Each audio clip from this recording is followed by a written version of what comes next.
Ao findar o labor desta vida, quando a morte ao teu lado chegar, que destino há de ter a tua alma? Qual será no futuro o teu lar? Deus prometeu dar vida eterna àqueles que creem em seu Filho, Cristo Jesus. O texto mais famoso que contém essa promessa é João, capítulo 3, o Evangelho de João, capítulo 3, versículo 16. O Senhor Jesus Cristo mesmo disse, o eterno Filho de Deus, o Filho Deus, Deus o Filho. Ele disse porque Deus amou o mundo de tal maneira que deu o seu Filho unigênito, para que todo aquele que nele crê não pereça, mas tenha a vida eterna. Se a vida eterna realmente dura para sempre, como poderia terminar uma vez recebida? A palavra de Deus nos diz que ela é recebida no momento em que cremos no Senhor Jesus como nosso Salvador. Muitas vezes, os que afirmam que podemos perder a salvação argumentam que o tempo presente de crer aqui neste versículo, em João capítulo 3, versículo 16, assim como em João capítulo 3, versículo 15, o 18, João capítulo 5, versículo 24, indica ação contínua e ininterrupta. Em outras palavras, deve-se continuar a crer em Cristo para continuar a ter a vida eterna. A implicação é que, se a pessoa não continua a crer, a vida eterna será perdida. Primeiro, se isso pudesse acontecer, nunca poderia realmente se chamar de vida eterna. Segundo, há textos que usam o verbo crer no tempo auristo, fornecendo promessas semelhantes. Auristos, o tempo auristo em grego, enfatiza um ato passado e único, significa sem limite. Numa tradução mais livre, significa indefinido ou indeterminado. O auristo indica uma ação verbal, um acontecimento, sem definir absolutamente o seu tempo de duração, ou sem definir com precisão o tempo em que a ação ocorreu. Mas é algo que aconteceu no passado e que continua valendo. Paulo e Silas disseram a um carcereiro perturbado, creia. Aí temos o tempo auristo. Creia no Senhor Jesus Cristo e você será salvo. Atos capítulo 16, versículo 31. Eles não lhe disseram para continuar a crer, ou seja, tempo presente, em Cristo para manter sua salvação. O uso do tempo auristo, no grego, no tempo auristo, é instrutivo em Marcos capítulo 16, do versículo 16 a 17. Jesus prometeu que os sinais, aqueles sinais que ele falou, seguiriam aqueles que crescem. Está no tempo auristo. Não aqueles que continuassem a crer. Outros usos perspicazes do auristo no tempo do verbo em crer pode ser encontrado em João capítulo 8, versículo 24. Por isso vos disse que morrereis em vossos pecados, porque se não credes que eu sou, morrereis em vossos pecados. Romanos capítulo 10, versículo 9 também nós temos, a saber, se com a tua boca confessares o Senhor Jesus, e em teu coração creres que Deus o ressuscitou dentre os mortos, serás salvo. Gálatas capítulo 2, versículo 16 diz, sabendo que o homem não é justificado pelas obras da lei, mas pela fé em Jesus Cristo. Temos também crido em Jesus para sermos justificados pela fé em Cristo. E não pelas obras da lei, porque pelas obras da lei nenhuma carne será justificada. Hebreus capítulo 4, versículo 3 diz, porque nós, os que temos crido, entramos no repouso, tal como disse, assim jurei na minha ira, que não entrarão no meu repouso, embora as suas obras estivessem acabadas desde a fundação do mundo. E 1 João capítulo 5, versículo 10 diz, quem crê no Filho de Deus em si mesmo tem o testemunho. Quem a Deus não crê, mentiroso o fez, porquanto não creu no testemunho que Deus de seu Filho deu. Bem, em terceiro lugar, esta é uma simplificação excessiva do significado do tempo presente da palavra crer para a salvação. O uso do crer no tempo presente no grego pode significar ação contínua e ininterrupta, mas não exclusivamente. Um exemplo do português comum deve ser suficiente para provar isto. Se eu disser, eu trabalho, esta palavra trabalho está no tempo presente, eu trabalho em uma fazenda. O tempo presente implica que estou trabalhando continuamente no local da fazenda 24 horas por dia? Não. Posso até estar de férias em outro país, mas ainda posso usar o tempo presente para transmitir com sinceridade onde trabalho. Eu trabalho numa fazenda. A razão pela qual os escritores do Novo Testamento referiram ou preferiram usar o tempo presente de crer no grego é que a prática normal de um crente genuíno manifestar uma fé viva, ativa e contínua seria o crer presente. Ele creu e continua crendo. O crente nunca vai deixar de crer no Senhor Jesus. Mas é um ato. No momento em que ele crê, ele é salvo. O Senhor Jesus se referiu muitas vezes àqueles que o Pai lhe deu. Em alguns casos, parece que ele está se referindo a pelo menos os 12 discípulos. Você pode ler em João capítulo 17, versículos 11 e 12 e no capítulo 18, versículo 9. Em outros textos, os crentes em geral parecem estar em vista. Estar em vista. João capítulo 6, versículo 37 e 39, João capítulo 10, versículo 29 e no capítulo 17, versículo 2. O número de crentes dados como um presente do Pai ao Filho deve realmente ser impressionante. Uma consideração dos últimos 2 milênios da história indicaria quão grande é o número daqueles que Deus deu a seu Filho. No entanto, as Escrituras indicam apenas que um desse vasto número foi perdido. Jesus disse, em João capítulo 17, versículo 12, aqueles que me deste eu tenho guardado, e nenhum deles se perdeu, senão o filho da perdição, para que se cumprisse a Escritura. A única pessoa que já se perdeu foi Judas, isto porque as Escrituras já o haviam profetizado, não que fosse Judas, mas que um homem ia fazer aquilo que Judas fez. Para argumentar que porque isto aconteceu com Judas, poderia acontecer com outra pessoa e está indo além das Escrituras. Além disso, Judas demonstrou por suas ações que ele nunca foi verdadeiramente regenerado. Para começar, como é maravilhoso saber que somos um presente do Pai para o Filho e que Ele nos guardará. Antes da morte, ressurreição e ascensão de Cristo ao céu, o Espírito Santo tinha um relacionamento temporário com o povo de Deus. O livro de Juízes registra frequentemente que o Espírito veio sobre certos juízes, indivíduos.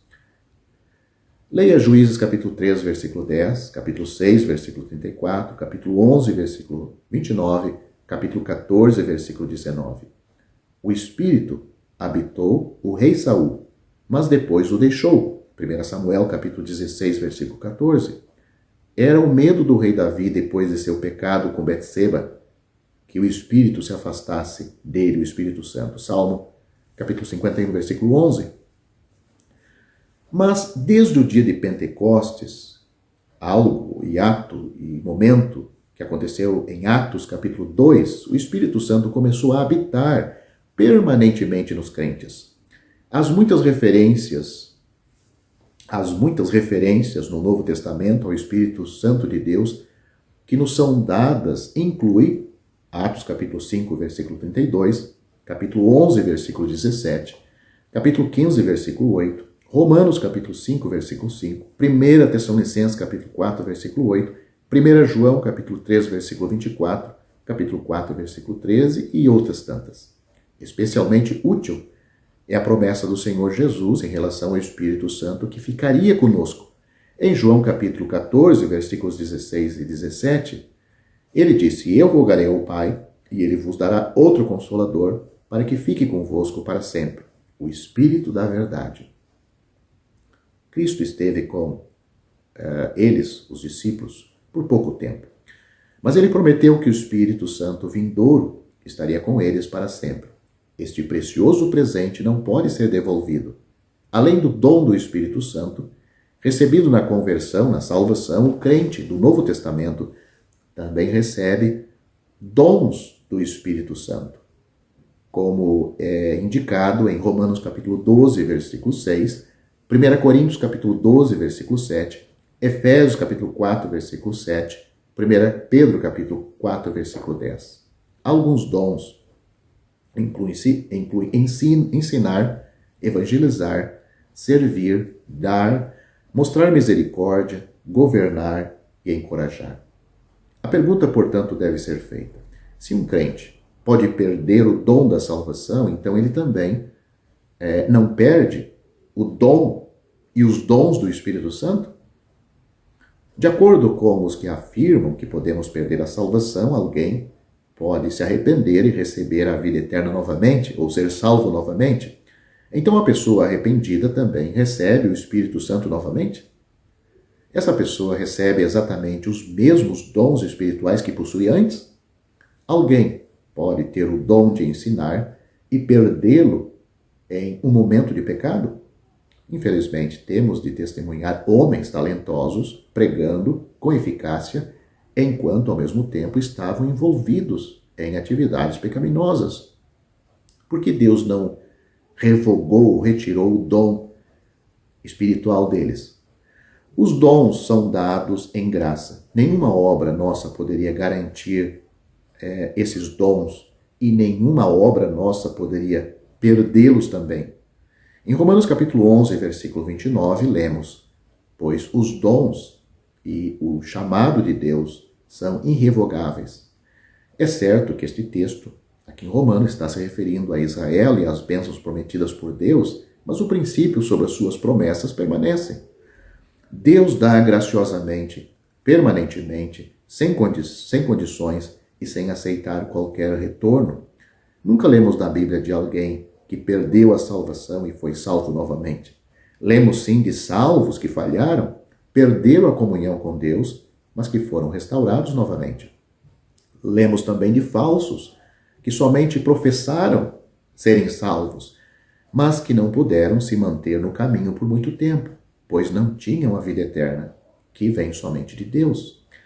Mas, como o Senhor Jesus Cristo disse de maneira claramente sucinta, na verdade vos digo que quem ouve a minha palavra e crê naquele que me enviou, tem a vida eterna.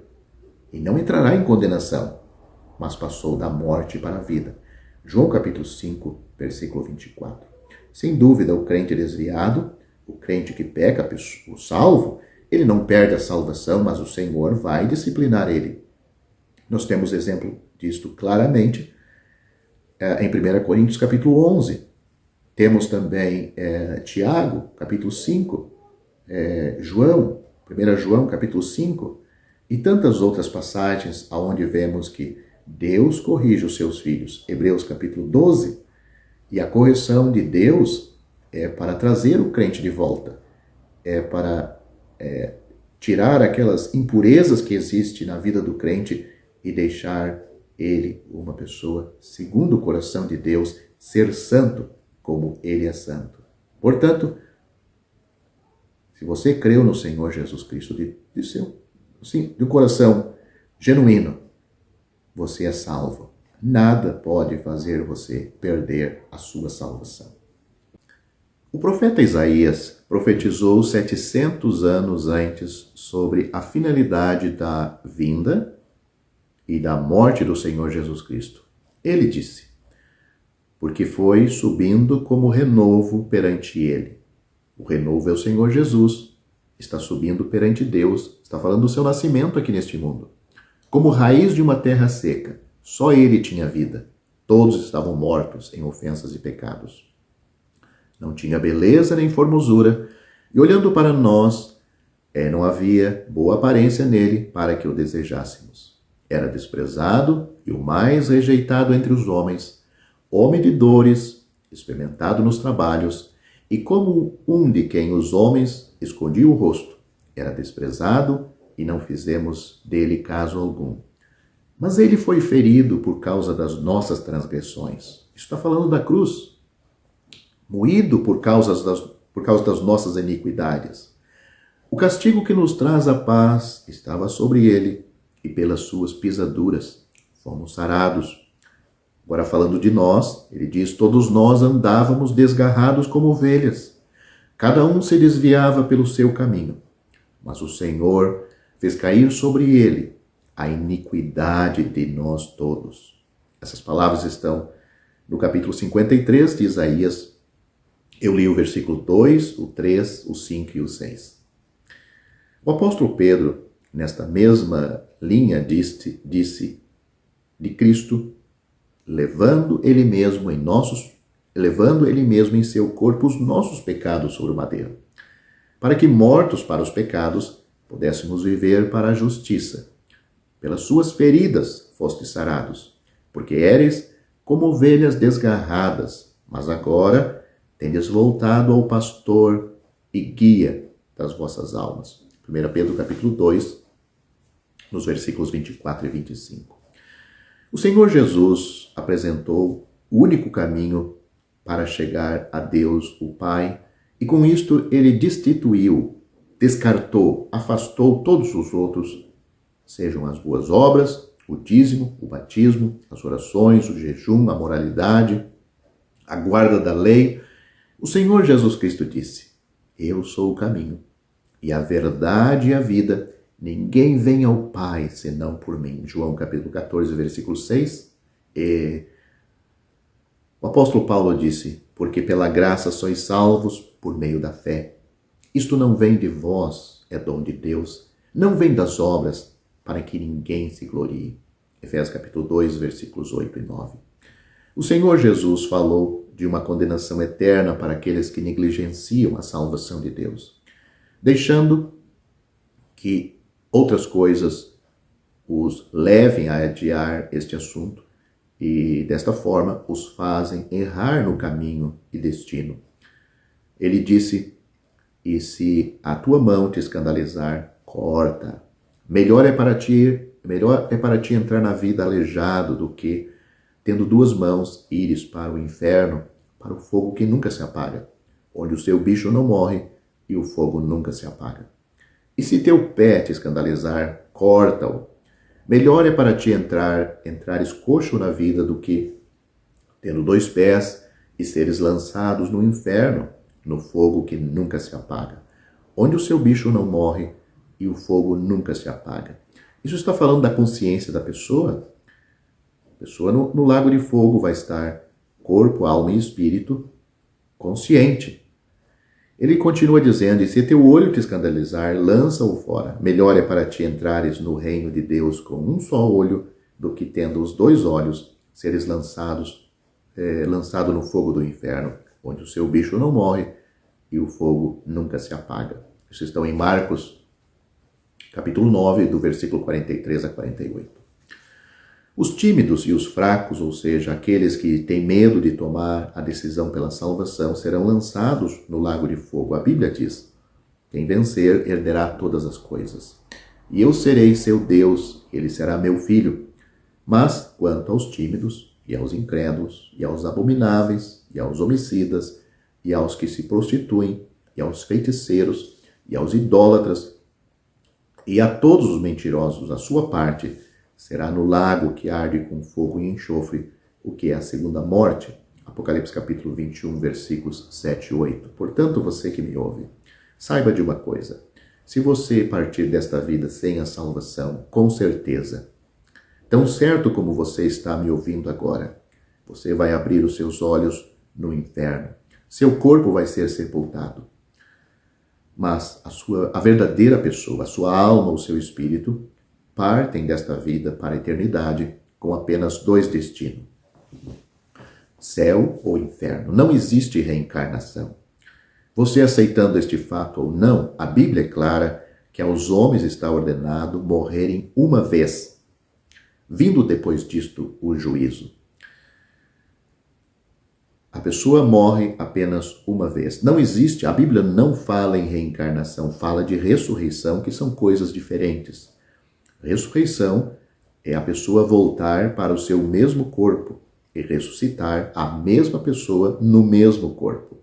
Reencarnação, existe várias linhas de pensamento que as pessoas, os espíritos, ficam vagando no ar, vagando em alguma esfera espiritual, mas como não foram boas, elas voltam para esta vida e reencarnam. Pode ser numa pessoa, tem aquela linha que diz que volta como um outro ser humano, como também pode reencarnar em qualquer outra coisa, até num animal. Tem lugares que eles não sacrificam os animais, porque pode ser um parente seu, ou qualquer outra pessoa importante que precisa cumprir aqui neste mundo o que faltou na sua vida anterior. Isto é bobagem. A Bíblia não apoia isto, não tem nenhuma parte na Bíblia. Alguns citam que há um versículo da Bíblia que o espírito volta a Deus que o deu. Volta no sentido que Deus não tem um monte de espírito guardado à sua volta para, enfim, mandar de volta para a terra.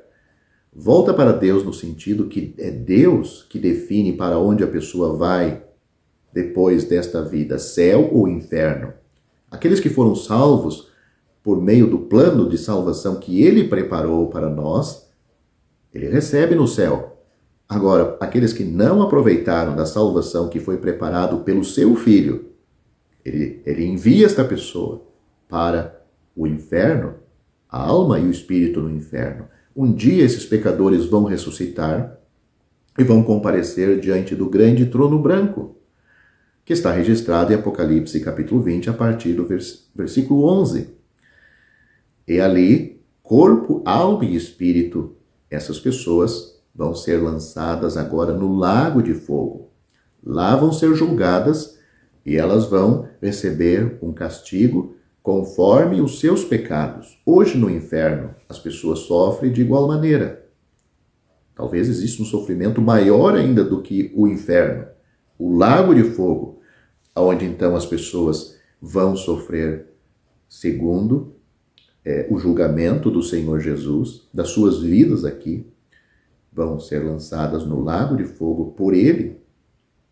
Leia Apocalipse capítulo 20, a partir do versículo 11, e tenha clareza. Se você não é salvo, você está indo para o inferno agora, e de lá sairá só para receber o seu corpo, no juízo final, para de lá ser lançado no lago de fogo. Será que você quer isto para si? Deus não quer. A Bíblia diz, Deus não tem prazer na morte do ímpio. Deus amou o mundo de tal maneira que deu o seu Filho unigênito, para que todo aquele que nele crê não pereça, mas tenha vida eterna. Deus enviou seu Filho ao mundo, não para que condenasse o mundo, mas para que o mundo fosse salvo por ele. Quem crê nele não é condenado. Mas note, quem não crê já está condenado, ou seja, você não precisa praticar mais nenhum pecado para ser condenado por Deus. Deus só espera que você seja salvo porque você já está condenado. Você precisa da salvação hoje, agora. E é possível, pela fé. Esta fé não é um processo de fé. É uma fé única depositada naquele Salvador que morreu por nós. E a Bíblia diz, quem crê no Filho tem a vida eterna. Imediatamente. Crê no Senhor Jesus Cristo e você será salvo.